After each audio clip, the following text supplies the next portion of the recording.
ગામડાનો ધબકાર ચેનલના સૌ ખેડૂત મિત્રોને જય માતાજી। આજે તારીખ 5 મે આઈએમડી મિડ ડે બુલેટિનમાં જોઈએ ઉપસ્થિત પરિબળો। આજની પરિસ્થિતિ ભારતીય હવામાન વિભાગ અનુસાર મિડ ડે બુલેટિન વીડી મધ્ય પાકિસ્તાન, પંજાબ અને ઉત્તર પશ્ચિમ રાજસ્થાન પર યુએસી તરીકે છે અને હવે તે સરેરાશ સમુદ્ર સપાટીથી 3.1 અને 7.4 કિલોમીટરની વચ્ચે છે।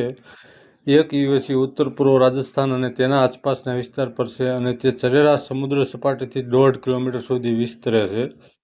એક યુએસી દક્ષિણ પાકિસ્તાન અને લાગુ દક્ષિણ પશ્ચિમ રાજસ્થાન પર છે અને તે સરેરાશ સમુદ્ર સપાટીથી 1.5 કિમી સુધી વિસ્તરે છે।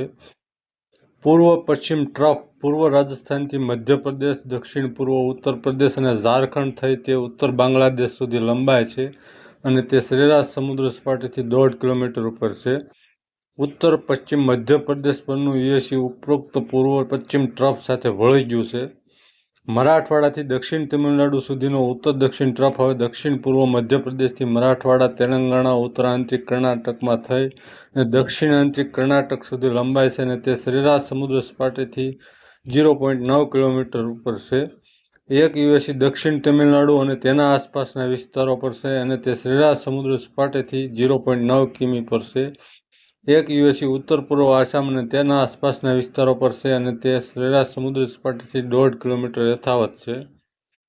આજે સાંજના સમયથી મિત્રો ફરી પાછો ઉત્તર ગુજરાત અને કચ્છમાં સક્રિયતા વચ્ચે છૂટો છવાયો અને સૌરાષ્ટ્રમાં પણ અમુક જગ્યાએ વરસાદ શરૂ થઈ શકે છે।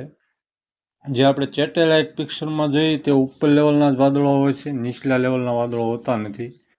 ચેનલને સબસ્ક્રાઈબ કરજો, વિડીયોને લાઇક કરજો અને શેર કરજો। જય માતાજી।